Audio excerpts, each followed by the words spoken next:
From the time the sun rises over the St. Johns River, the Bulldogs, the Gators, and their fans open their eyes to another college football Saturday and know something special is about to happen in Jacksonville. Georgia-Florida rivalry This is not just a rivalry game. It's unique. A lot of hate in the whole game, playing that game. The rivalry is between two bordering states. It's really loud all the time. You have no idea what's going on. Red and black one side, orange and blue the other. The two teams that really don't like each other, this is definitely an experience. A lot of great athletes have played in this game, and it has a lot of great history. You just get goosebumps. Your heart starts beating fast. I believe we're up in the series, but last year it didn't go so well. It's such a special game, and it's so great to be a part of it. It's great for us to be a part of it as well. The Home Depot SEC on CBS brings us to TIAA Bank Field in Jacksonville. And our matchup, the 8th-ranked Georgia Bulldogs, the number 6 Gators of Florida, and half orange and blue, half red and black, just like it's always been since 1892.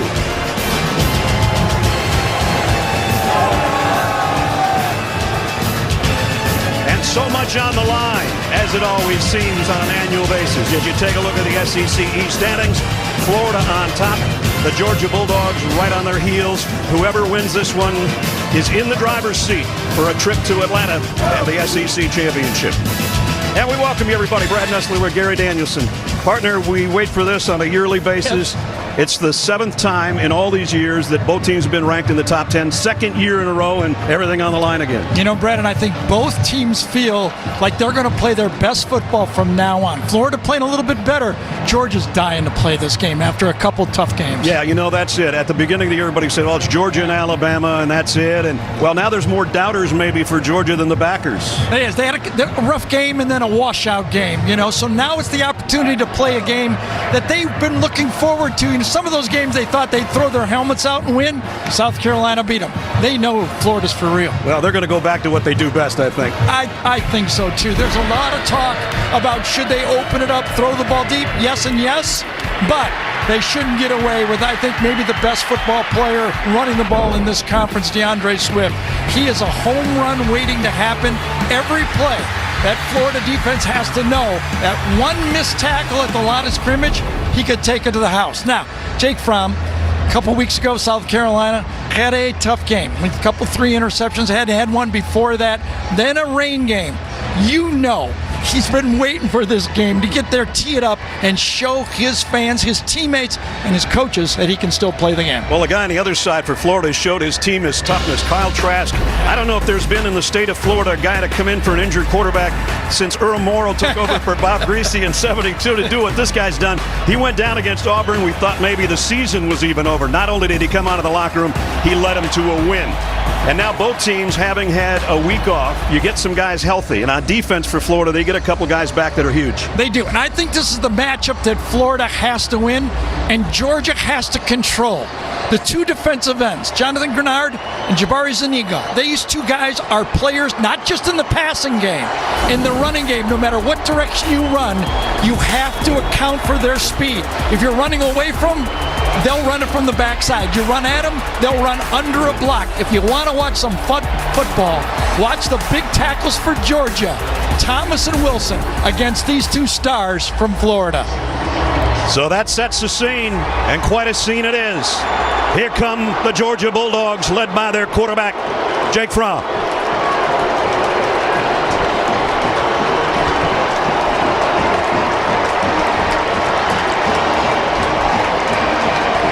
It's either the 97th or 98th meeting. Depends on which school you talk to.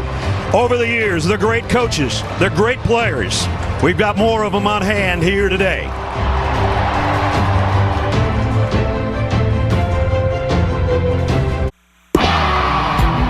Welcome to Jacksonville, Florida, for the annual mid-season border clash between the Dogs and the Gators. You can wreak a lot of havoc. Great rivalry game. This is what it's all about. We back in the speakers, back in black, getting blasted in the bleachers. It's probably true what my mama said. I do it just like my daddy did. We back in the saddle, back on stage, making a whole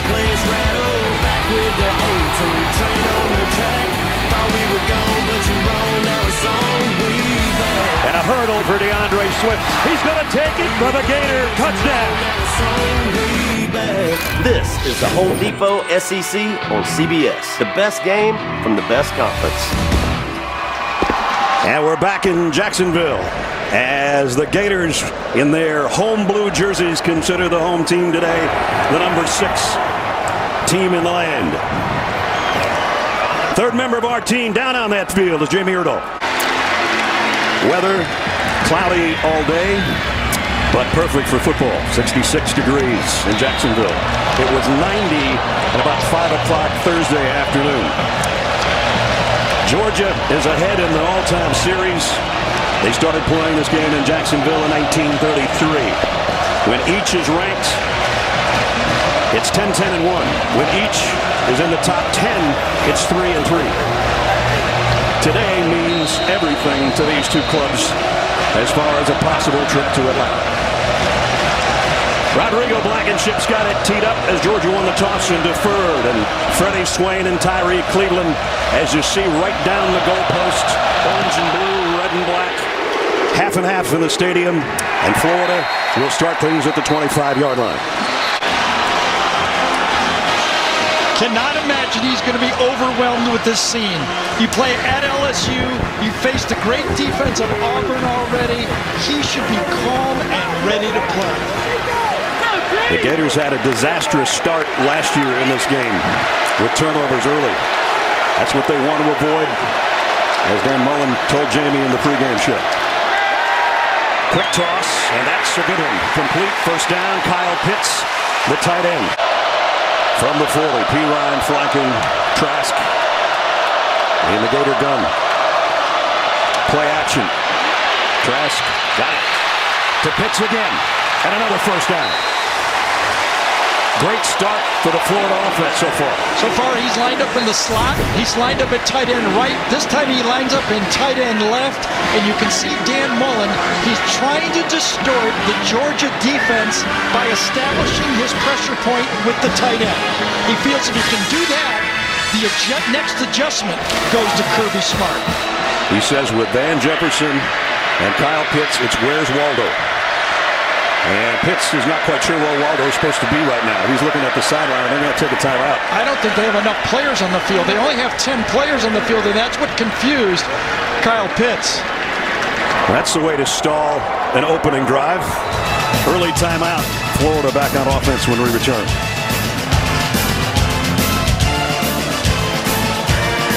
I actually think it was a good timeout for Florida. They got a good drive going. It's first down. First timeout, not as big as a second half timeout early in this half. Well, Kyle Pitts so far, you'd be hard-pressed to find a better tight end in the country, or at least more versatile one than this guy. Well, and especially history. We did the Notre Dame when Cole Kmet caught 9 passes in that game for over 100 yards. So I think Florida watched that game tape. Trask is under center with P. Ryan behind him. He gets the toss. And delays, and now gets into the secondary, and he's almost got a first down. And that play was defended. Georgia was ready for it. Tyler Clark came around the edge, and a Pirine with a good cut. He saw he could not get wide. Watch him come out. He wants to go wide. Nope. Has to cut back behind it and makes a positive place. Second and very short. Could do anything here. Now, when you got a guy that weighs 240 pounds and he's 6'5", don't you just run the quarterback sneaker under center? It's third down and less than 1. I like that strategy. Plus, you're able to push him nowadays. Center judge has got to get out of the way first. Had to take a timeout. Wow. Well, you don't want to take 2 of those this early, that's for sure. But that's the case. Yeah, I can cover one of them. I can't cover it. You're on your own with that second one.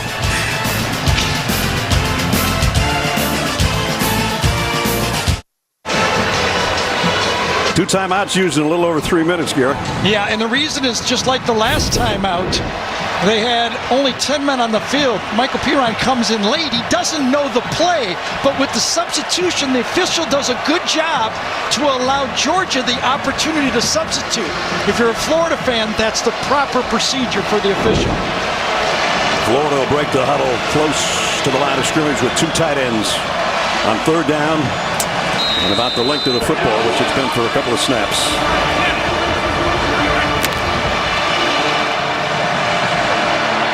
Trask under center. And movement. And that is, I'll tell you what, I've watched 4 games.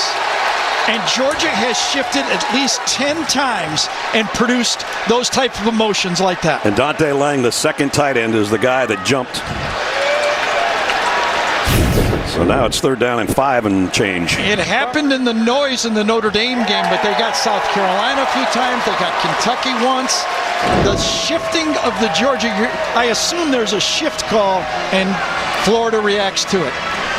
So that changes the complexion completely. Yes. From 2nd and a half a yard to 3rd and a half inches back to 3rd and medium. Jefferson, Cleveland, and Tony, the wide receivers, and then Pitts, the tight end, goes out to the top of your screen. That's the 5th different position that Pitts has gone. Now he's basically playing the X receiver by himself to the wide side. That time Georgia almost jumped into the neutral zone. Here's a quick throw out to Perine, and he's got the first down. See, that's the stress you put on a defense in modern college football. You put your tight end to the wide side at the top and your running back to the bottom. How do you line up versus this stuff? Easy play, wide receivers are blocking, pitch and catch. Well-designed play by this Florida offensive staff. Trask 3 for 3 for 31 yards, including that last one.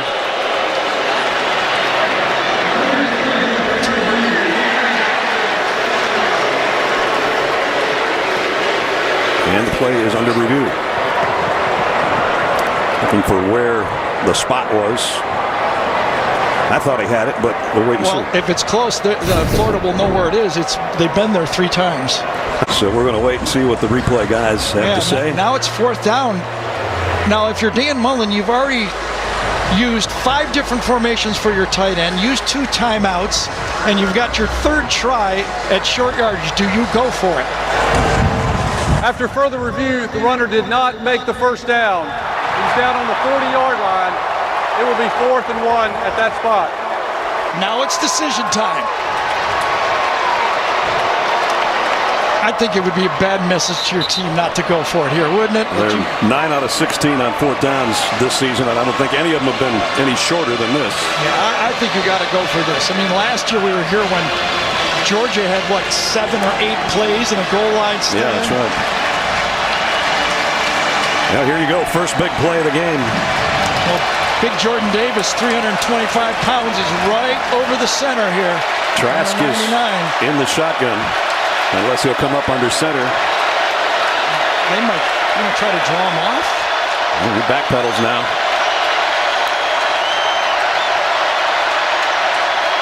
He's going to throw for it. Flares it out, and it's broken up by Georgia. Boy, that says a whole lot, doesn't it, about what Dan Mullen thinks about how he can run the ball against this Georgia front. If you're watching football, you're saying, wait a second here. We had 2nd and short, 3rd and short, 4th and short, and we're going to throw a one-on-one route. Great coverage that time by LeCounte. Richard LeCounte breaks up the play, and Georgia will take over offensively with the first big stop. And the reaction from the head coach. That close. Grenard, who can be a game wrecker, standing up right now. Now he'll put his hand in the dirt. 2nd and 9. And hit in the backfield immediately, and it's Zuniga all over Swift. Well, that time the tackle didn't do his job very well. Well, it's the quickness. He lined up inside in what is called a bear front. They cover up the inside players. Zuniga's inside, Moon is outside, but Zuniga is the guy that makes the play. And Isaiah Wilson just too slow off the snap. He whiffed on that one. And it's 3rd down and long. And that brings back memories of last year when Zuniga was coming around the corner making those plays in the run game. It's just not the passing game that those 2 guys have an influence on the game. 3rd down and 14. Fromm's first pass down the middle, complete. On the run is Cager, and he got there, I think, Very close. Boy, that is some poor zone defense by Florida. 3rd and long, and you allow a guy to make a play like that. It's a dump-off play. Georgia's playing it very soft, just a little dump-off play to the middle, and I think it was Terry Dean, number 21, that took the bad angle. He got to the outside and makes the first down. Cager being back, we thought would make a difference. He did on that play. Got 15 on 3rd and 14.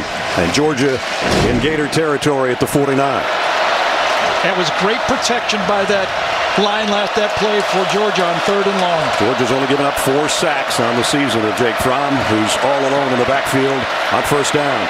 Gonna loft one deep and almost intercepted by the secondary back there. Sean Davis almost had the interception. Sometimes you get beat, and sometimes you're the guy that beats the defense. Watch, he was beat before on a quickness, but watch, he evens it up here. Now it's 1-1. Isaiah Wilson buries Zuniga on that one.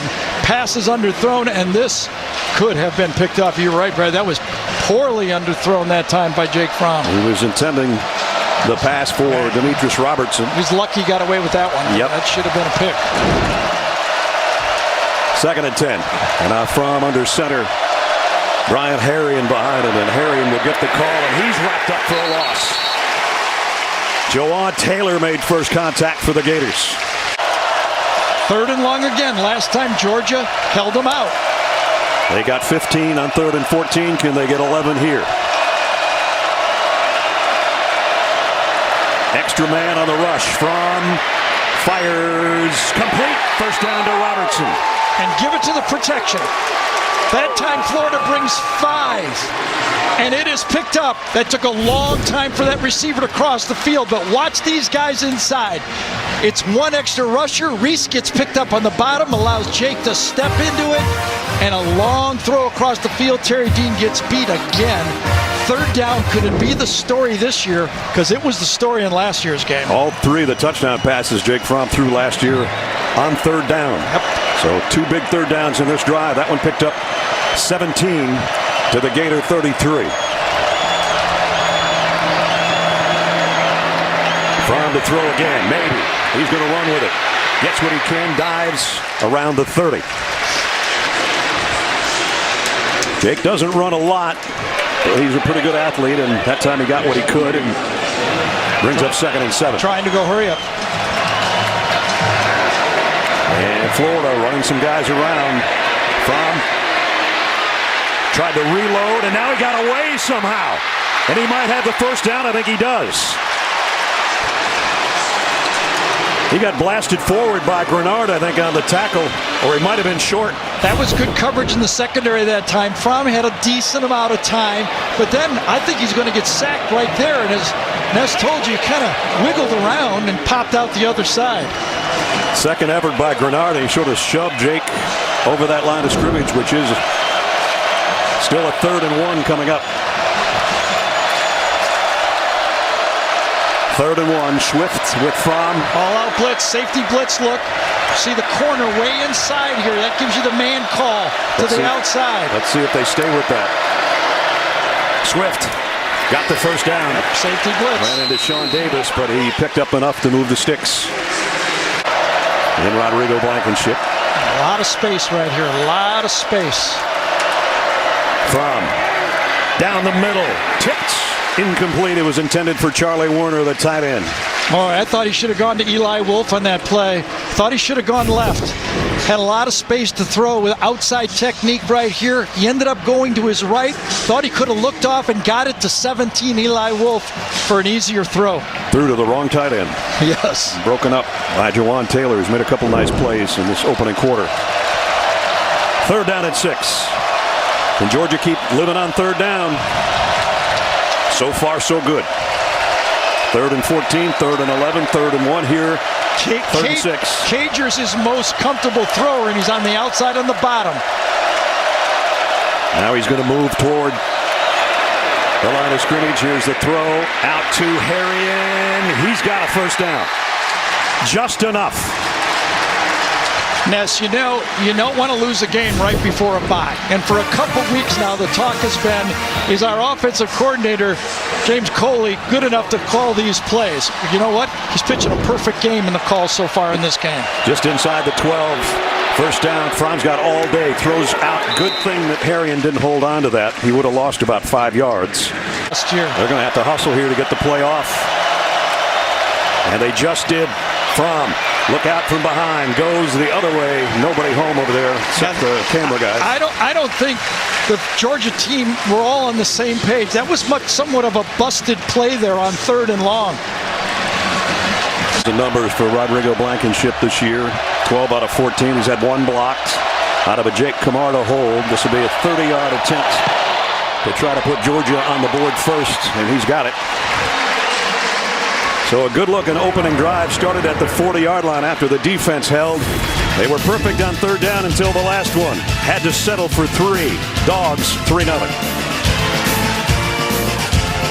Ness, when we were talking to Kirby, didn't you get the feeling that he expected his team to play their best game of the year in this game today? I really did. I think he complained about his defense, even in some fairly dominant performances, Absolutely. and I think it's a media message, you Absolutely. know? He's giving a message. Giving a message. There's that shift again. See that late shift by Georgia. Trask, plenty of time. Lofts one. He's got Pitts wide open again. All the way out near midfield. It's been a little bit of a problem for Georgia applying pressure on the quarterback. They're 10th in the conference in sacks. And as Gary said, Trask had all day to deliver that one.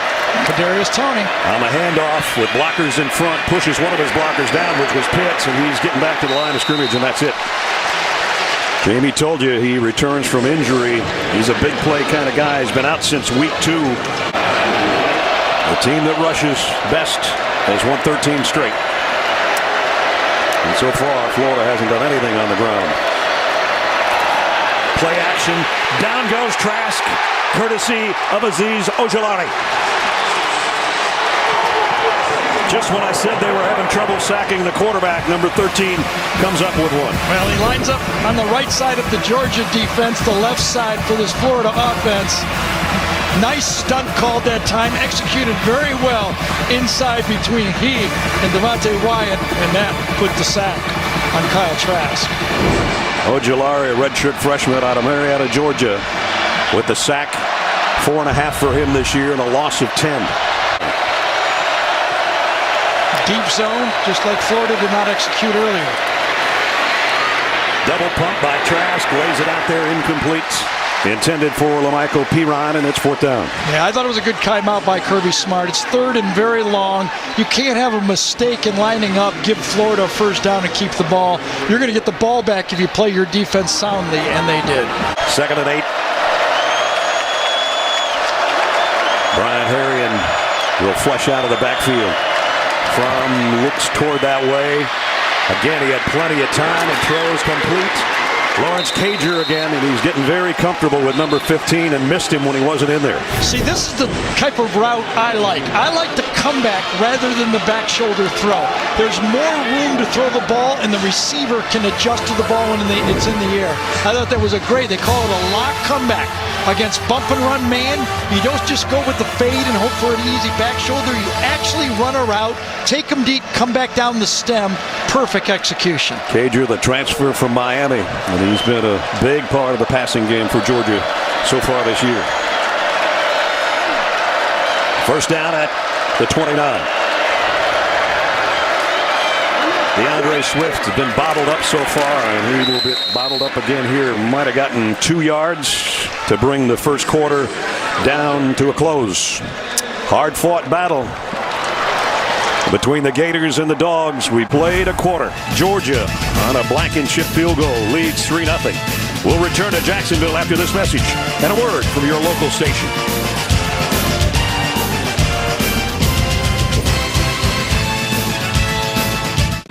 15 minutes we played with these two defenses. We didn't expect it to be the Breeders' Cup or anything. No. How many years has it been? 13 years rushing won the game? First quarter, just to show you how this game is unfolding, Georgia had 7 yards rushing, Florida none. The 7 yards were by a run by Jake Fromm. Different type of game this year. They only missed one third down conversion in the first quarter. That led to the field goal attempt. Here they've got 3rd down and 3.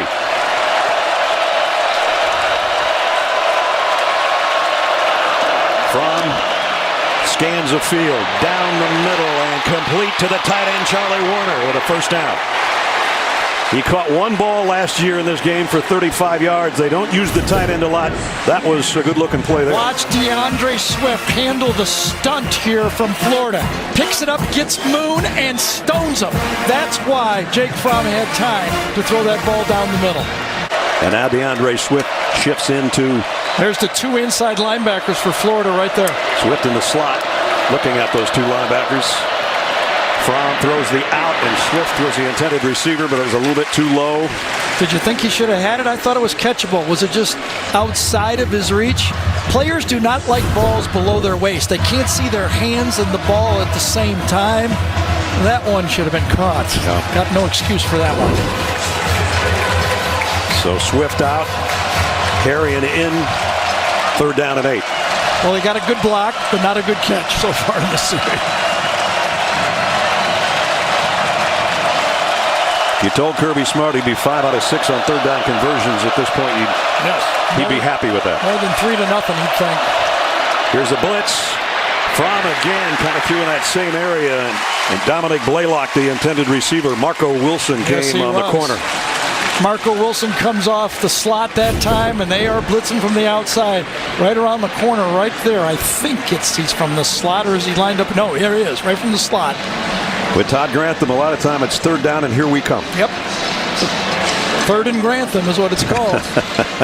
Down to the bottom of the screen, and Trask to throw near his own goal line. Going to go deep sideline, back shoulder broken up by Georgia, and a nice play by DJ Daniel. DJ Daniel started the last 4 games because of the injury to Tyson Campbell, and he has made a name for himself. The junior college transfer, good phase, play the man, turn into the man, and then play the football through the arms of the receiver. Perfect technique by DJ Daniel. Trask scans the field on 2nd and 10. Gives it to Dameon Pierce. Pierce found a hole off tackle, and he's got a good run. Pickup of 9.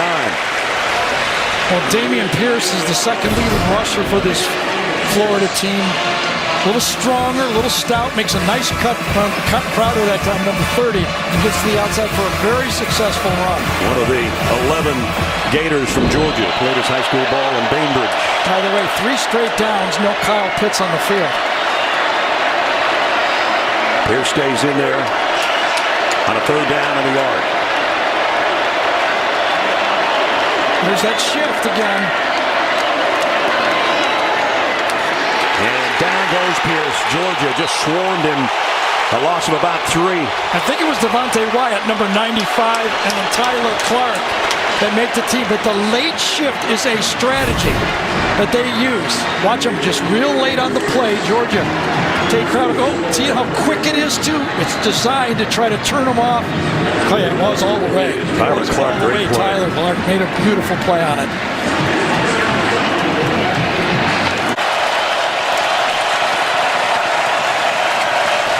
Nobody can do anything on the ground so far. DeAndre Swift back in for Georgia. 3rd down at 4. Grantham bought extra guy last time. Will he do it again? Fromm, quick throw across the middle. Caught. And it's Lawrence Cager. 1st down. I love the stop route on 3rd down. You go bunch, the outside player, get a little motion to the outside. It creates a trip to the one side, and then you get that receiver right in front of you.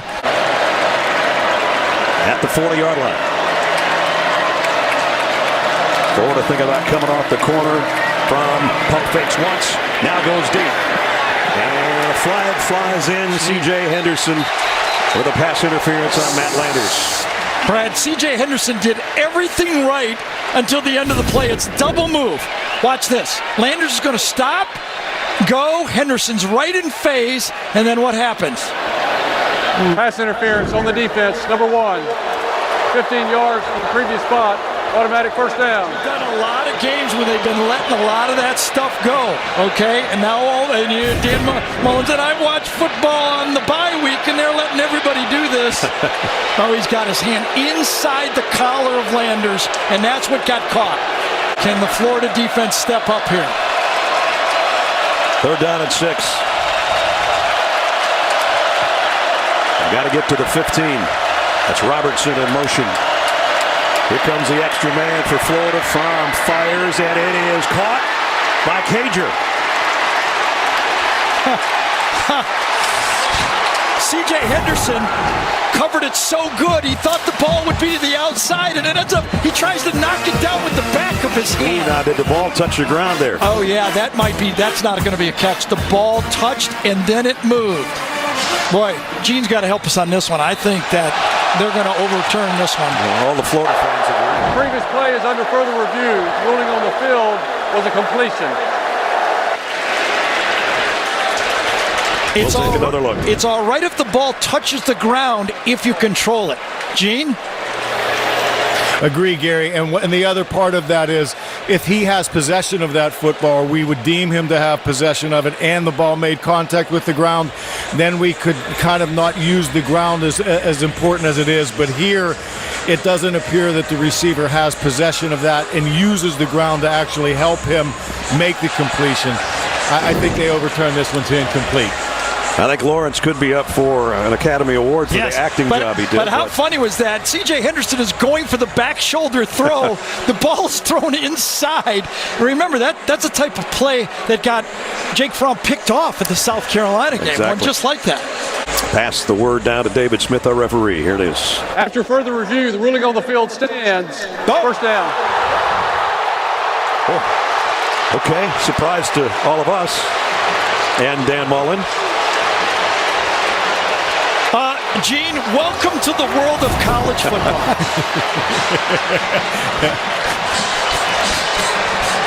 The ball clearly... We're right at that moment.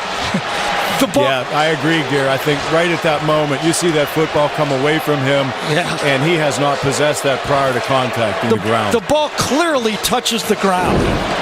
Dan Mullen can only smile sarcastically. Exactly.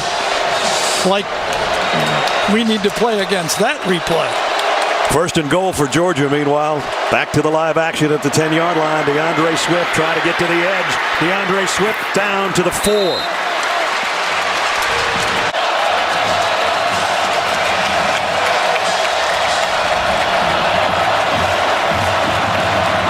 tell you, Florida's going to come after him. This guy, who's he covering? He's coming. 3rd and goal. Play fake, Fromm throws out in the flat, completes it. It is a touchdown to Dominic Blaylock.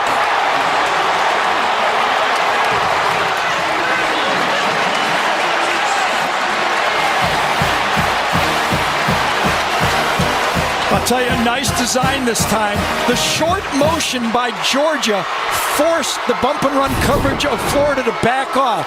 This motion by Blaylock, 2 guys in this wing spot, forced the defender not to be able to get his hand on him. Terry Dean could not get his hand on Blaylock, and that opened up the lane. Wonderful design by Georgia. Blankenship in for the point after. Up and good. Again, 3rd down seems to be the charm today so far for the Georgia Bulldogs. First there was a catch that maybe shouldn't have been, but Georgia says we'll take it. That was from the 10-yard line. They get down closer, and Jake Fromm finds Dominic Blaylock for the 3rd time this year. And it's Georgia up 10-0. Empty backfield for Kyle Trask here. As Perine is down at the running back in a slot to the left side. Trask down the middle and caught by Pitts off his shoe tops. And he's on the run all the way into Georgia territory. He's been the main man and maybe the only man so far today for the Gators. He was matched up with Richard LeCount that time, number 2. One-on-one, it's a tough matchup for a safety. He's almost a wide receiver. Kyle Trask puts him right on him that time. 29-yard pickup to the Georgia 46.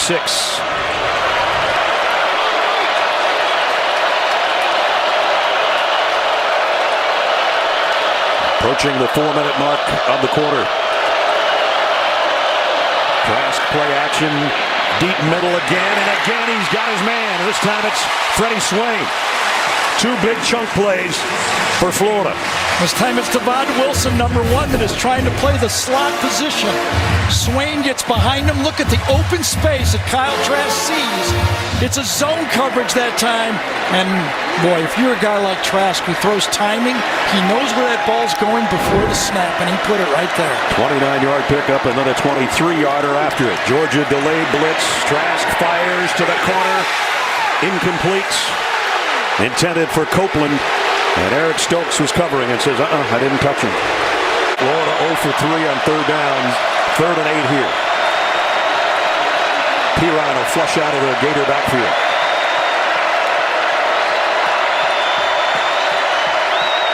Trask looks right, comes back across the middle. It's tipped and incomplete. Somebody got a hand on it in the middle. Might have been Trayvon Walker. I think that's who it was. Former 5-star recruit, and there's a bunch of them on this Georgia team. That substitution allowed number 44, I think that's him, he may be on the other side. He was on the other side, defensive tackle. Gets some push inside against Heggie. Number 44 right there, and then gets his paw up last second, just enough to get it away. That forces a field goal attempt of 38 yards for Evan McPherson, who's 8 of 9 on the year. They haven't asked him to kick a lot. Kick is up and good. So 2 big pass plays from Trask to Pitts and then Swain, but then the tip pass forces the field goal. So Florida on the board with a field goal. I really thought that was a big drive for Florida. Remember, Georgia will get the ball to start the second half. Had to put some points on the board. They did it, 10-3, but just enough time for Jake Fromm. Remember last year in this game, he hit 4 passes to Isaac Nada to put him in almost position to score. Almost the same play to Nada, about 3 of those. Brian Harrigan takes the kickoff on the fly at the 10. Nice little juke move, cuts outside, and a nice return out to the 32. You don't see a lot of kick returns. That was a good one. Most in a half in a couple of years. Yeah, and because of that, the plays are tilting strongly in Georgia's favor, 33-19. DeAndre Swift has been bottled up today. This one out to the 41-yard line. 2nd and 3. That's Robertson across the field in motion. Swift trying to get to the edge. Got a block. Cuts back and got the first down. Again, no big runs, but he's moving the chains. Demetrius Robinson, good job getting the block on the edge that time, allowing Swift to get to the edge and make a positive play for the first down. I would wager a guess that DeAndre has never worked harder for 26 yards in his life. Last year he had 104 on 12 carries. Today that's what he has on his 12 carries in the first half. He had a lot of yards late in this game when they wore this Florida defense down, and that's what's happening again. This time, gets around one man. Here he goes. Swift. Finally, broke free. And Ventrell Miller, 51, had a chance for the tackle. Inside linebacker. Watch him jump right over him. Just goes down and shoe dusts them.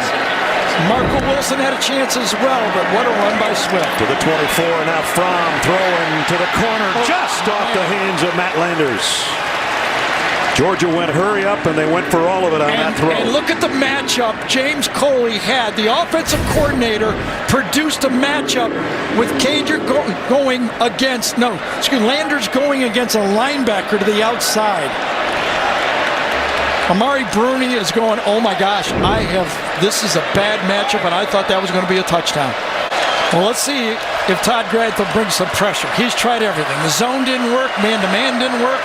Well, they bring people to help out in the pass rush. Can Georgia pick up its 9th 3rd down?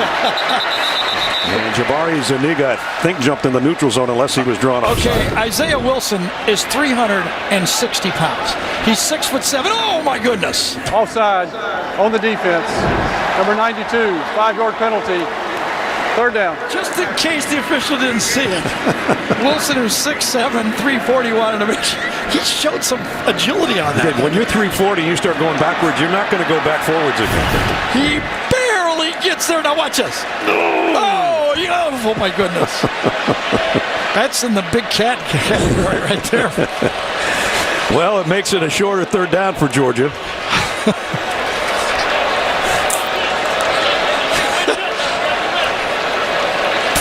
I'll tell you, that's an athlete, though.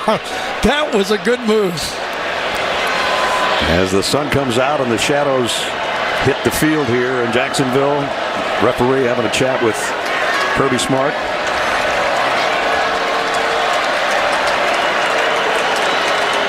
He's like, am I gaining the down or am I moving the chains or which am I doing?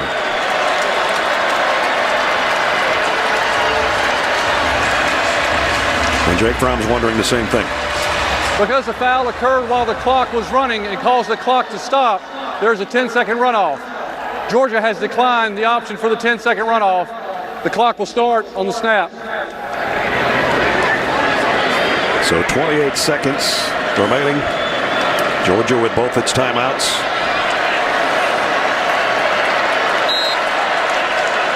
And it's 3rd and 6.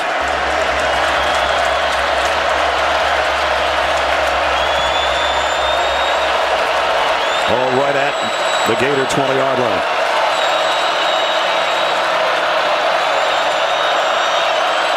Clock will start at the snap, which is right now. From pressure coming. They pick that up. Now he's scrambling, looking for a receiver. Throws to the end zone. Just off the hands of Lawrence Cager. It would have been a touchdown had he been able to stretch out and hold on. Well, Brian Herrien does a good job of allowing Jake Fromm a little time to get out of the pocket. Peels back, and then Fromm has a free throw here. But finally, a stop from that Florida defense. Had an opportunity to get it, but just out of his reach. 18 seconds remaining after the timeout. Blankenship for Georgia to try a 37-yard field goal to stretch the Georgia lead back to 10. The kick is up and good. Georgia tacks on 3 more. They gave Jake Fromm and company and DeAndre Swift a little too much time to work, and they're up by 10 again. Oh, I see openings. Well, here we played a half in the biggest game in the SEC East of the season.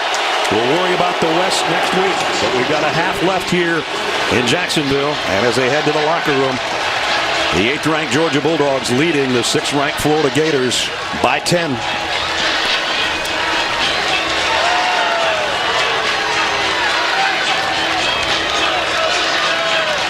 Georgia won it a year ago in a battle of top 10 teams. They had the lead going to the locker room this year. You saw when Kirby has the lead in this matchup, he's been perfect. Can he stay that way? We'll find out.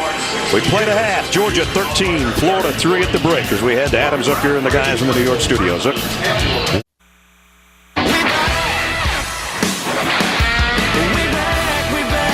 back in the South. It's Zuniga all over Swift.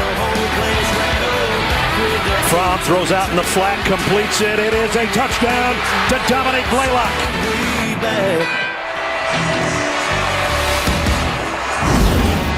Back for the 3rd quarter. The Home Depot SEC at CBS in Jacksonville. And a 13-3 halftime lead for the 8th-ranked team of the country, leading number 6. Georgia will get the football first to start the 3rd quarter.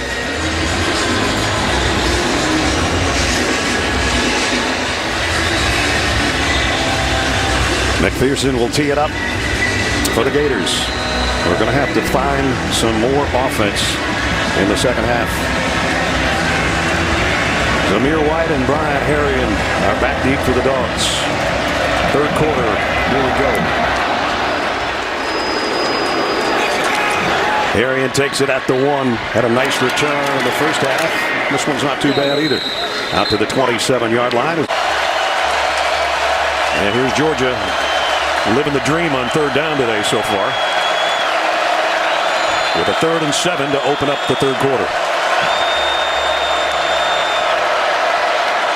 From down the middle and complete to Herrien out of the backfield. And another first down. At the penalty, it backs it up around the 38-yard line.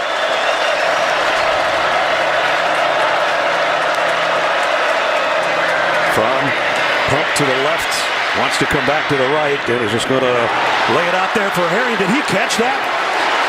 He did. That's a running back making that catch.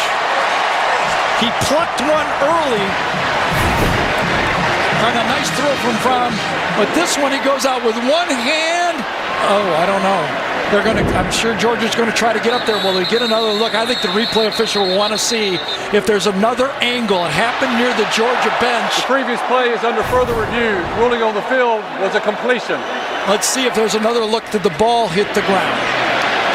Now, they already had one go their way earlier to Cager. That's tough to tell. I don't see any movement, though, this time, do you? If it touched the ground? Gene Steratore, our rules official. Gene, what do you think? I like this one as a catch from what I've seen so far, guys. He makes an unbelievable effort, and I don't see that football hitting the ground on any of the replays that we've seen so far. And Gene, nothing to overturn the call as a completed catch, right, so far? Exactly, Gary, because we do have a ruling on the field of a catch, so there isn't anything there that's jumping out at me that says to me that it's 100% conclusive to overturn it, something definitive there. Right. It's funny, the Georgia fans here are looking up at the Jumbotron and they're cheering, and the Florida fans just sort of holding their breath right now. I think the ball definitely touches the ground, but I don't see much movement. Here's a call. After further review, the ruling on the field stands. First down. And give Brian Herring credit. I said earlier, he's very good as a receiver coming out of the backfield, but boy, that was super catch. That was a great scouting report by you, because this is a great catch by anybody at any level.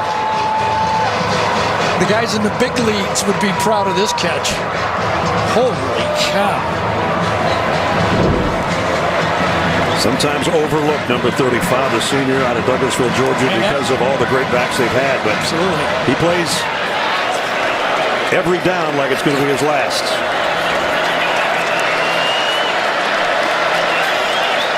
First down in Florida territory at the 43. Play action from pressure coming from Grenard. He got rid of it, and he got it on a strike to Lawrence Cager again, all the way to the 13-yard line. Marco Wilson here is what we call a bail technique. He's showing man-to-man, but watch him bail. And that allows Cager to run his square in, 90 degrees, perfect route, and the ball is right on the numbers. And on that snap, Georgia had 6 offensive linemen on the field, so it showed run to the Florida defense, and they dropped for the play-action pass. Another crafty call. I think James Coley is having a good game mixing up his game plan. 30-yard pickup to the 13. Herring will get stopped for no gain by Daryl Slayton. Todd Grantham has to find some pressure on the quarterback. From the throw outside is incomplete, intended for Tyler Simmons. Marco Wilson on the coverage. 3rd and 10. Safety blitz. Here comes the rush. The throw is complete to Werner to the 10, but that's it. And he'll bring up 4th down. Yeah, Amari Burton does a good job that time. He knows that Jake Fromm's going to have to get rid of it quickly, so he lays back, allows the catch in front of him, come up and make a safe tackle, force the field goal. And that's what they needed to do. They made the stop, kept everything in front of them. And now Blankenship will try another one. He's good from 31 and 37. Todd Grantham said, to heck with it, I'm bringing the safety. I'm not going to watch another one of these. So Rodrigo from 27 yards away. Kick is up and inside the right upright. Good.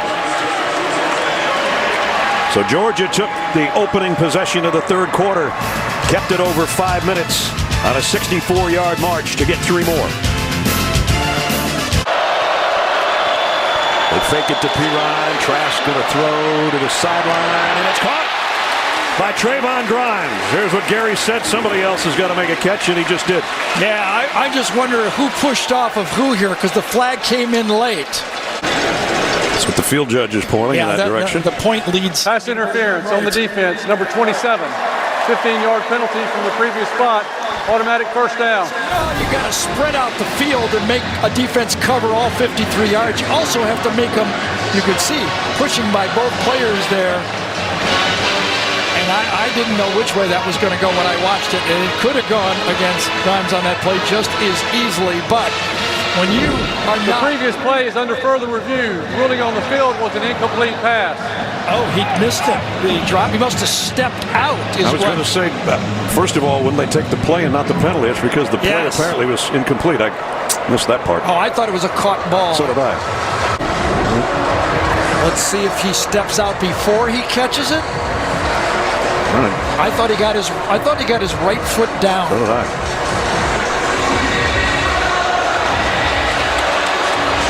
Well, that's a catch, isn't it? No. If he's going backwards, he has to get his heel down, not just his toe. Maybe that's the call. Gene could help us here. Ooh, I think did his right heel come down? When you're going backwards, you have to get the whole foot inbounds.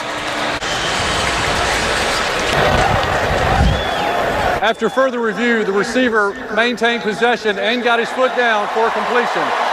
Got it right. It will be first down at the 48-yard line. The defensive pass interference penalty is declined. First down, Florida. There you go. Just a little quirky rule. If you're going forward, you only have to drag your toe. When you're going backward, as Gene told you, you have to get the entire foot down for it to be complete, and they ruled he did. Dan Mullen was talking to Jamie at half and said, we're still okay. One of the reasons he may say that is the last 2 years at Florida, his teams have won 6 games when they were behind. 3 this year, South Carolina, Miami, and when Kyle Trask came in against Kentucky. Remember, they scored 21 points against South Carolina in the fourth quarter alone, and Malik Herring came around the backside and got a piece of Trask, and that's why that ball wobbled out of there. Yeah, number 72, Stone Forsythe, number 70 comes out, and he does not handle the edge rush around the corner. Those defensive ends want to get around, hold it with one hand, and then rip for that back arm of the quarterback. And he got it. Third down for Georgia's been good. Not so hot for Florida. 0 for 4. It's 3rd and 5. 3 wideouts up to the top for Trask. Delayed blitz, crossing route complete, but well short of the first down. Yeah, but there's a penalty. I wonder if Devard Wilson, number 1, is going to get called on Kyle Trask to the top of the field. I wonder if he got an illegal jam or his hand to the face of Kyle Pitts to the top of the field. Number 84.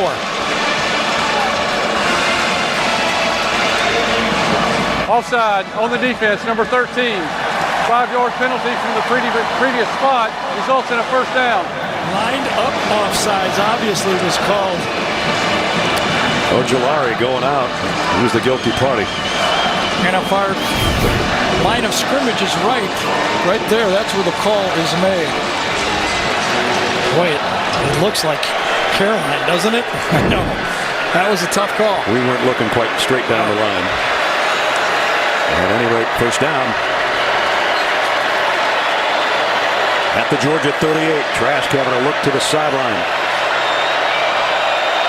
Looks a little confused. Maybe a lot confused. Now he's got it handled. Plenty of time, still 10 seconds to go on the play clock.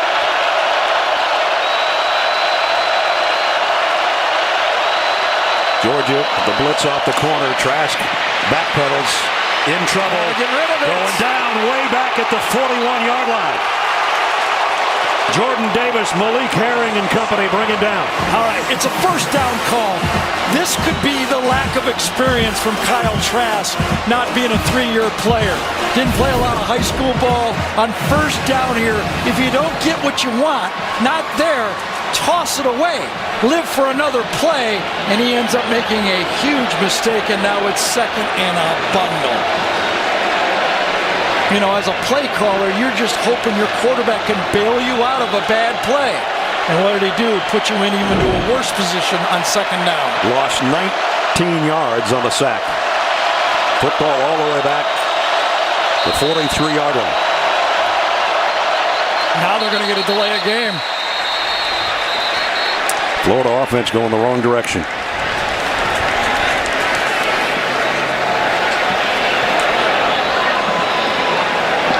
Delay of game on the offense, number 11. 5-yard penalty, second down. Listen, there's a lot going out there. When you're the quarterback for a passing team, the play before, you're trying to get the right protection, and now you get sacked, and all of a sudden, you forget to look at the play clock. The basics, they always come back and haunt you. They had a 1st and 10 at the Georgia 38. Now it's 2nd and 34, their own 38. Not a lot in the playbook for this now one. You can't make a big mistake. Quick throw is in and out of the hands of Pitts. And now it's 3rd down and a mile.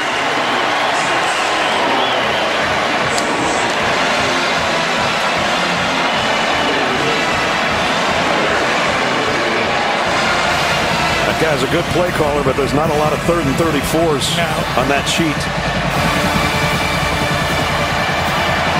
And as you said, the worst thing that could happen is to make a mistake here and turn the ball over. Punting's not the worst thing in the world. I wonder if you just chuck one deep, hope you get an interference or an acrobatic catch. They got 4 receivers.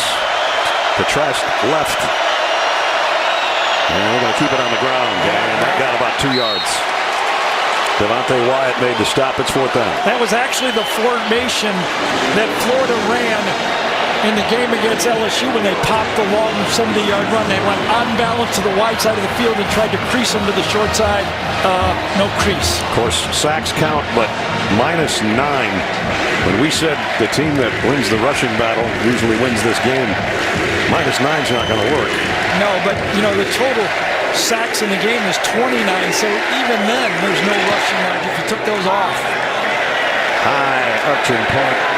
Fair catch. Kind of a tough one for Blaylock, but he made it. And Georgia's got it back on offense with a little over 6.5 going in the 3rd quarter. A 13-point lead for the Georgia Bulldogs in Jacksonville.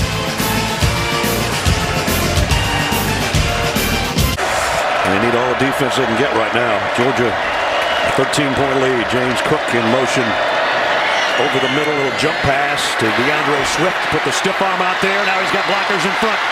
DeAndre Swift into Gator territory around the 48-yard line. This is what you call an inverted screen, okay? Is this really a screen if the player that catches it is in front of the screen? What do you call this, Ness? I don't know. What do you do that? The 3 linemen are actually behind the guy that catches the ball. DeAndre says, I'm going to go left and then cut back, and by that time you guys will catch me. Exactly. Marco Wilson takes one. And the problem with the injuries that Jamie told you about and the plays that mount up, Georgia's drive in this game, they've had the ball 5 times. This is the 6th. 16 plays, 8 plays, 10 plays, 7 plays, and 9 plays. Florida can't get them off the field. And that's DeAndre Swift on the ground. And he's got it to the 41-yard line. And, of course, the winner of this one is not only in the driver's seat, it might be more like the hood ornament to get to Atlanta. Absolutely, because not only do you have a 1-game lead, you win the tiebreaker against Florida if you win this game, or the opposite way for Florida against Georgia. Swift got 8. Harrion takes his place on 2nd down and 2. And Brian Harrion gets the call. Little delay, puts his head down, and he's got the first down. Florida came in as the top sack team in the SEC with 29, but Jake Fromm has been pretty clean today because of that Georgia offensive front. 2nd down and 10. Here's a toss to DeAndre Swift. Swift to the edge. Swift to the end zone. Touchdown.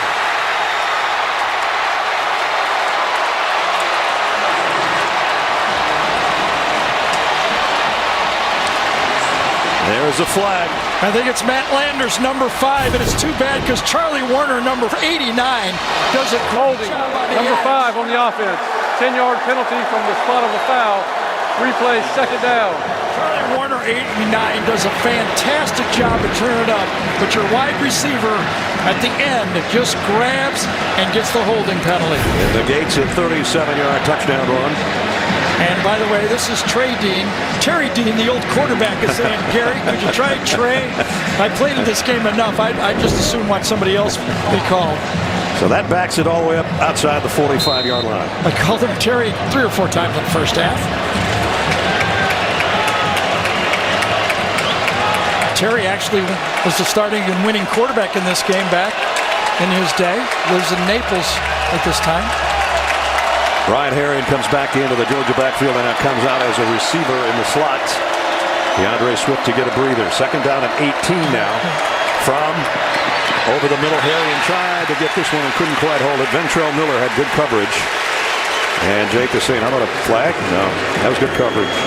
They finally force a third and longer than long. Yeah, they need about 10, 11 yards for a long field goal. But still, 9 out of 12 is something. Can they pick up their 10th? From in trouble. Comes forward. He is going to run. And a lateral over to Herring. Pretty cool. That was. Got it to the 36, and that might be good enough to give Rodrigo Blankenship the shot you're talking about. Herring is going, what?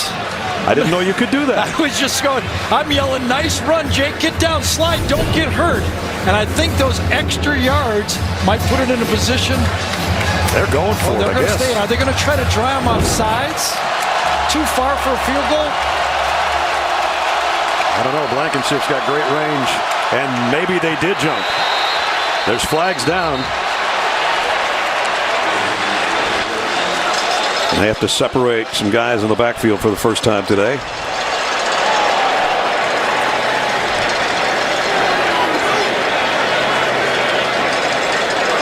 This could work both ways, though. If it's against Georgia, they'd be out of field goal range. Prior to the snap, false start, 66 on the offense. 5-yard penalty, fourth down. And now you got to wonder if you got to consider punting this ball. The Florida offense has struggled. Your defense is in control. I think you got to kick this. Pin them back, absolutely. At the 20-yard line. Can Florida get some offense going? Quick slant. There's a good start. And about a 13-yard pickup to Freddie Swain. Quick RPO right off the shoulder that time. We'll take tackles 2 yards downfield. Stop the RPO. They fake the handoff to Perine. The throw is low, but it's caught. Again, it's Freddie Swain. Back-to-back first downs. First down at the 45. Trask going right back to the left side and driving for about 7 yards. A tough catch by Tyree Cleveland. And now they're starting to spread the ball out, as you see it. 6 wins by trailing. Second and short. They haven't had that luxury too much today. Empty backfield. So Trask to throw. The quick slant is Swain again. And right now Georgia's having trouble keeping number 16 from catching the football. They haven't been to the red zone yet. They're getting a little bit closer. Trask scans the field. Now he's in trouble. And he's going to go down about the line of scrimmage. Nolan Smith brought him down. Monty Rice took away his throw. When Kyle looked to his right to dump it off, the linebacker, number 32, Monty Rice, was in his vision, and that's what forced it. Watch it. Coming out, Damian Pierce goes on the wide route. When he looks over to dump it off, he sees a red helmet. That forces him to go right up the middle and save the play. Actually got about a half yard. Second down and 9. But he didn't lose yards. Right.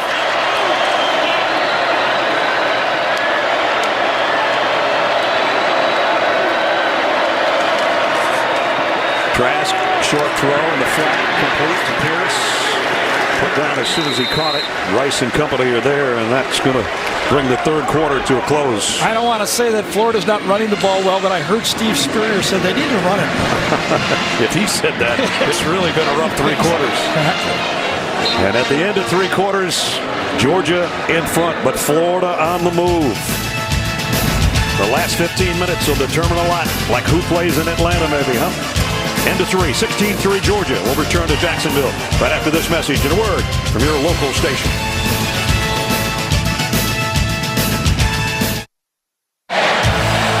A good look at the start of the fourth quarter, and the orange and blue on one half and split right down the middle with the red and black of the Georgia fans.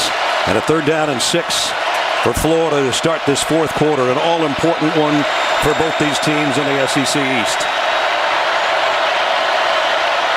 Kyle Trask with Lamichael Pirine now flushing out of the backfield. Trask, quarterback keeper on a draw, and he didn't get there. Yeah, but I think this is 4-down territory. So Trask is about 2 yards short. It's been a day as we welcome you back to the booth where Florida has had no running game at all. Yeah, they gained 21 yards total in the game, but they lost 29 in sacks. Thus, they have a negative situation in the rushing game. But that play was called because you knew Dan Mullen was going to go for it on 4th down. This will be a throw, though. 4th and a really long yard. Georgia, are they offside? Trask over the middle. It's complete. It doesn't matter. It's a 1st down, and it's Swain again. I thought the left side of the defense was in the neutral zone, but it doesn't matter on the completion. Off timing route. Eric Stokes in coverage. Again, another good ball thrown by Kyle Trask. Good coverage on the play. Had to put it low in his pocket, and he put it right there. 1st down at the 23 of Georgia. They fake it to Pirine. Trask is in trouble. Got away and throws to the end zone. Flag is down. It's a touchdown. Van Jefferson. Hold on here. Let's see which way this is called. J.R. Reed and Van Jefferson are right there fighting for the ball. I think it was J.R. Reed. Let's see which way this is called.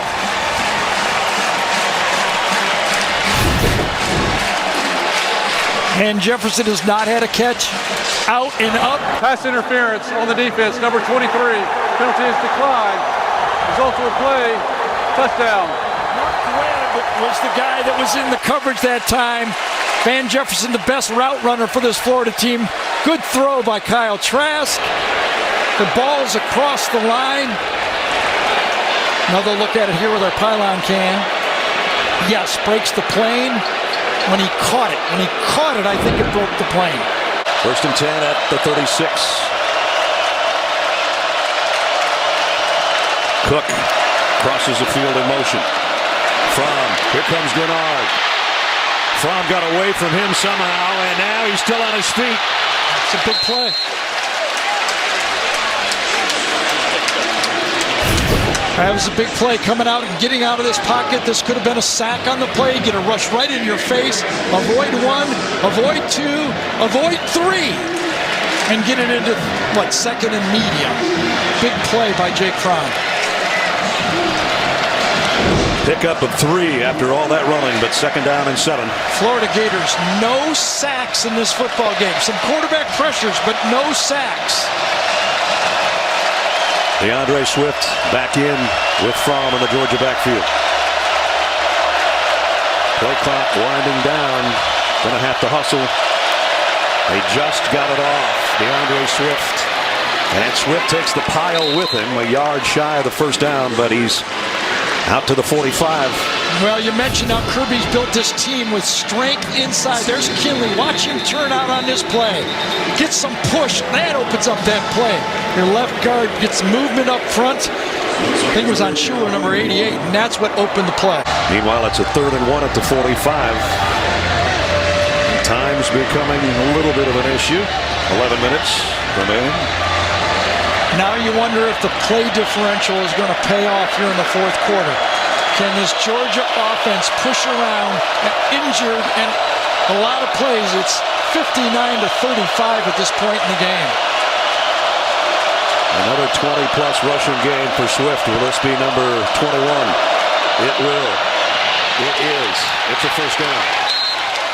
Here's the guys that came back today. Gennard with 6 tackles. Zuniga as well. Gennard on the sideline right now, though, shaking up. Jake Fromm off play action. Deep. He's going to go down the sideline. Wide open. Lawrence Cager. Touchdown.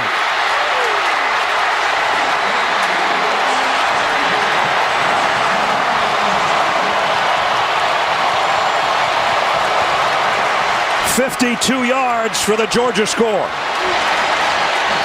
Plenty of time with the play action pass. Coming across and behind, Pickens clears it out with the deep run, and you had plenty of time with the call. This is the first pass of longer than 15 yards in the SEC for Georgia, and it changes the scoreboard. Did we mention getting Lawrence Cager back would help Georgia's offense? He's been huge again today. It was, but that was such a beautifully designed play. Pickens clears it out, and Cager runs right behind that vacated area. 10 minutes remaining to see who's supreme in the East, at least for now. Georgia just took another step closer after 52 steps by Lawrence Cager.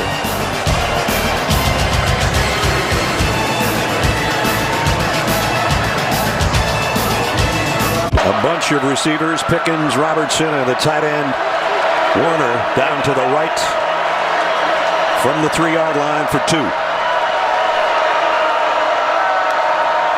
Fromm, is he going to go to Cook? He wanted to. He comes back across the middle and got it to who else?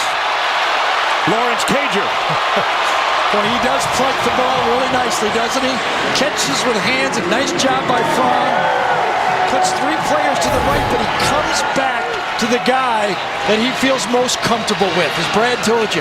Lawrence Cager, healthy, the transfer from Miami, get to the goal line and post up, and he puts it right there. Lawrence Cager with a big smile as well he should. Career highs, 7, 132, and 1, and a 2-point conversion to make it a 2-touchdown game.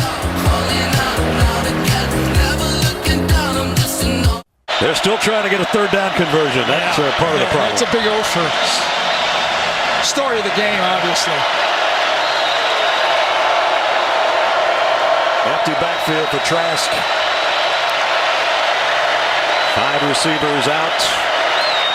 Georgia trying to bring the heat over the middle. That is broken up. Incomplete. Up the flag on LeCounte. He grabbed him with his left arm as he reached with his right hand to knock it down. LeCounte has inside technique. His job is to not get beat over the middle of the field. Coming out at him. Has to grab him. Pass interference on the defense, number 2. The ball will be placed at the spot of the foul. Automatic first down. He just kept his basics and made the tackle. You get out of it. Right. It was going to be short of the first down, but he grabs with that left arm. Remember, his job is to not get beat inside. When he does, he panics with that left hand and turns Freddie Swain. And it turns into a first down by penalty at the 31.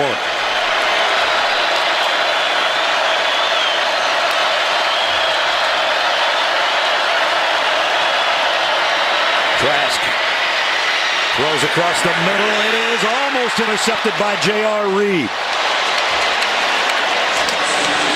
Well, this one kind of took the breath away from me because in the old days, a safety would have lit this running back up. There's J.R. Reed, but the new rules, this is how you're protecting the players. J.R. Reed doesn't play the man, he plays the ball. And look at the safety as he goes for the pick, because back in the day, that would have been a collision. Perine short-armed it a little bit because he saw Reed coming. I don't blame him. I don't either. 2nd and 10. That's how the rules pay off in the long term. More safety for the defenseless receiver. Quick throw. Out to Swain. Swain weaving his way to the first down marker. He's got it. He's been huge this second half. Minus 2 yards on the ground when you add in the sacks. 2nd down and 4 from Swain in motion. Perine. Boy, that was a little drop step that got him some room to work. And he's got a first down. Yeah, Devontae Wyatt, number 95, thought he had a tackle for a loss. And LaMichael Perine goes, hey, big fella, you can't handle me on this one. He gets his penetration, does everything right, and number 2 is just too quick for him. Here in the East, still in the balance, but Florida needs to do something in a hurry. Trask throws too high, intended for Chrome, the second tight end. Stokes was covering. Went with a bunch formation, flooded it. One guy goes deep, second guy goes to the side, and Big Crow, Lance Crow said, how can you overthrow me? I'm about 6'6". Here we go on third down again. Remember, they picked one up by penalty. Otherwise, 0 for 6. 3rd and 6. Need to get to the Georgia 34. A lot of space for Kyle Pitts right here. Nobody's covering him. Late shift, they found him. Trask throws complete. Swain again. Now, first half was Kyle Pitts. Second half been Freddie Swain. That's his 7th catch. Works inside. Beautiful. When you've got a player playing inside, you know the coaches said, don't get beat inside. So what do? You press that coverage.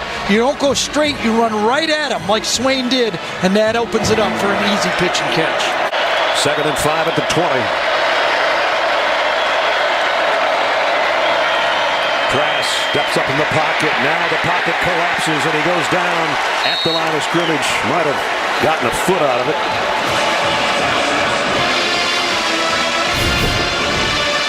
Good coverage this time by that Georgia secondary. Nowhere to go with the ball. Had decent amount of time. Rode up into the pocket and then had to get what he could. Back to the line is what he got. 3rd and 5. They picked up the last one.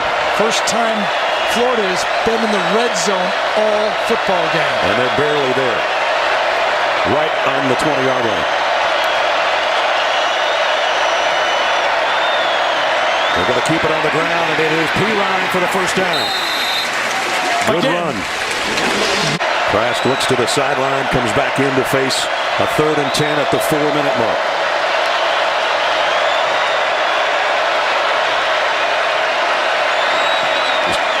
The throw's complete. Again, Jefferson, he's knocked out of bounds, 2 yards shy of the first down. Yeah, interesting. Georgia that time drops 8. 3:28 remaining in regulation in Jacksonville. The 16th play of the Florida drive coming up. And Gary, it's 4th down and your hopes for the East right here. And remember, this Florida offense, their receivers is balanced. 8 different players have caught passes for over 150 yards. They could throw it to anyone. You got to believe Pitts and Swain are the 2 most likely. Pitts is to the bottom of the screen. Swain is in the slot. 4th and 2. Quick throw, wide out screen. Got it complete. Trayvon Grimes, it's 1st and goal. They went with a wide receiver screen, a tunnel screen to the outside. Quick throw, everybody inside's blocking. Only one receiver had a chance to get the ball. The other receivers were blocking. Now they come up and hurry. Everybody bunched in tight at the 2-yard line. Play fake to Perine, the throw. Touchdown, Freddie Swain.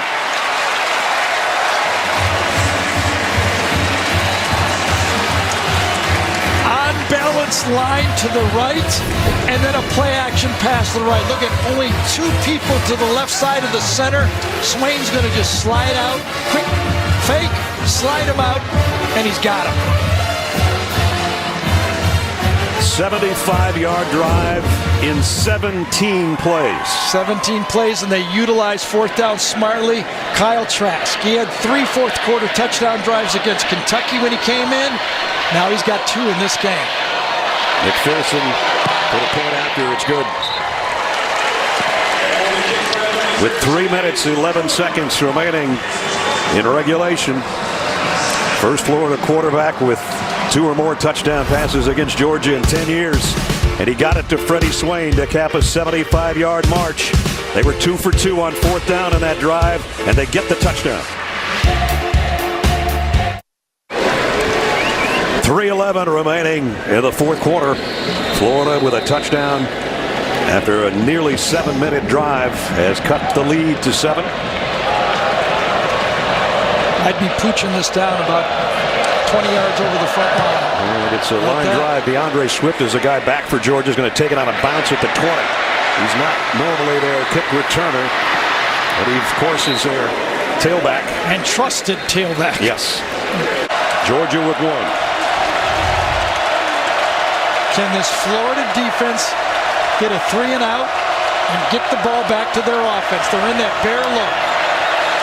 Bad snap. Wait a minute. That one was blown dead before the snap. Delay of game on the offense, number 11, 5-yard penalty, first down. Holy cow. You're trying to put the game away, and you get a delay of game before first down. You're not going to want to be throwing the ball all over the field. This is the opportunity for Florida to get the ball back now. Huge mistake. And you see the clock expired before the snap, and then it was a bad snap. I have to wonder why you don't have a play dialed up that the quarterback doesn't have to change at the line of scrimmage. Get out there and snap it. Jake Fromm all by himself now because Swift empties the backfield. It throws to Robertson. Somehow weaved his way. Looked like he was going to lose yardage, and he got positive yardage. Everybody's taking a big deep breath, no matter who you're cheering for, who you're booing, whatever. 7-point game, 2:57 left in the fourth. Second down and 8 for Georgia. DeAndre Swift, nowhere to hide that time. Got only a yard. Wanted to point out a really smart play by Demetrius Robertson on first down. The wide receiver screen stays inbounds, gets inside, and then stays inside, takes the hit. A lot of guys run out of bounds. That would have stopped the clock. Florida can't stop it anymore. They've just used their last time out. So the biggest third down of this season on hand for both the Georgia offense and the Gator defense. And remember, not a 3-and-out in the game. The first down penalty, the delay of game, really changed the complexion here.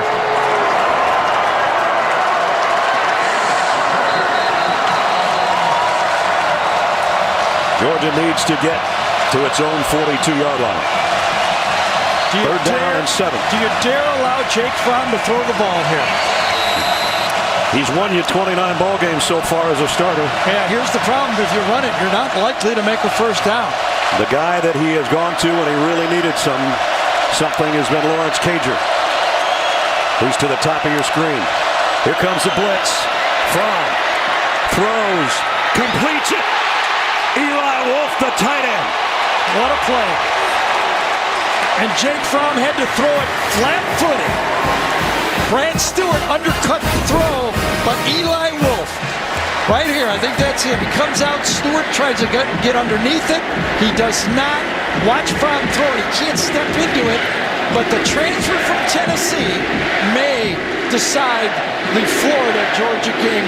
No way to step into that throw. Sometimes you just have to throw it flat-footed, and he did. It's funny, we talked to Kirby Smart about the fact that Georgia has not utilized their tight ends a lot this year. Yeah. He said, we don't have a guy like Pitts. Right now, he's pretty glad he had a guy that was wearing orange this time last year. Absolutely. Now the ball's on the ground. And it's DeAndre Swift, the cut, the spin, and he's to the 40-yard line. 3rd and 6. Georgia 12 for 17 on third down in this game. Last year, third down was the key to beating Florida. It's been the key to having this lead right now. 8 for 14 last year, 12 for 17 this year. I'd be just taking a knee here. 3rd and 7. DeAndre Swift, the stiff arm, is going the wrong way, broke 2 tackles, and stays in bounds. Yeah, game's over. They could have just took a knee, but they killed a little bit more time. And it's a killer of a loss for Florida. Jubilation on the Bulldog sideline. It was a war. Hoping to get back to Atlanta for the SEC championship.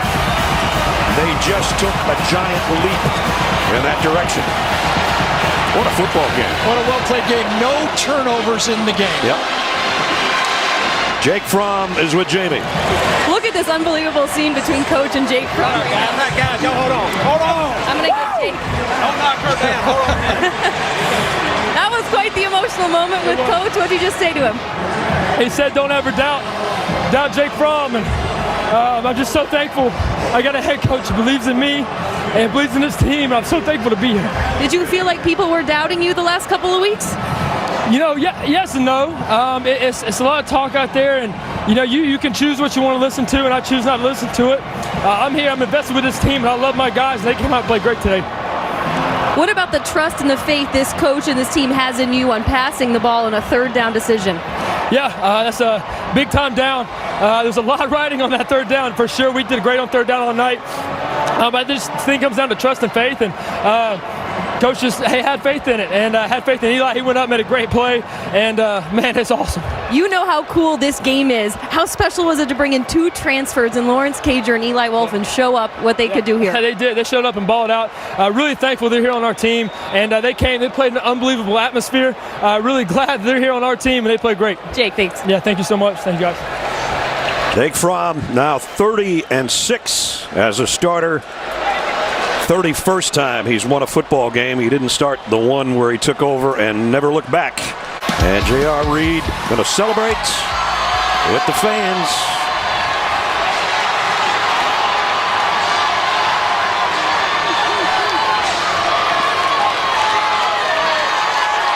So 8th-ranked Georgia upends number 6 Florida. And they go to 52-43-2 in the all-time series. Now it's time for the Jersey Mike Subs play of the game. How about on 3rd down and 7? It's 3rd down and east. And it's Jake Fromm off his back foot to his tight end for 22 yards. Here's how Scott Howard called it on the Georgia Bulldog Radio Network. Snap from Hill, back to Fromm. Here comes pressure. Gators are coming. Fromm hangs it up, and it's caught! Eli Wolf at midfield, the tight end. They put it down at the Gator 43, and that should do it. Indeed it did. The standings updated. Georgia goes to the head of the class in the East at 4-1, and Florida falls a game off. So a giant step towards Atlanta for the Georgia Bulldogs again here in Jacksonville. That's going to wrap it up. 85,000 watched it with us. For Gary Danielson, Jamie Erdahl, Brad Nessel saying so long from Jacksonville. Final score, Georgia 24, Florida 17. College football postgame show presented by Rocket Mortgage is coming up after these messages. So long from Jacksonville.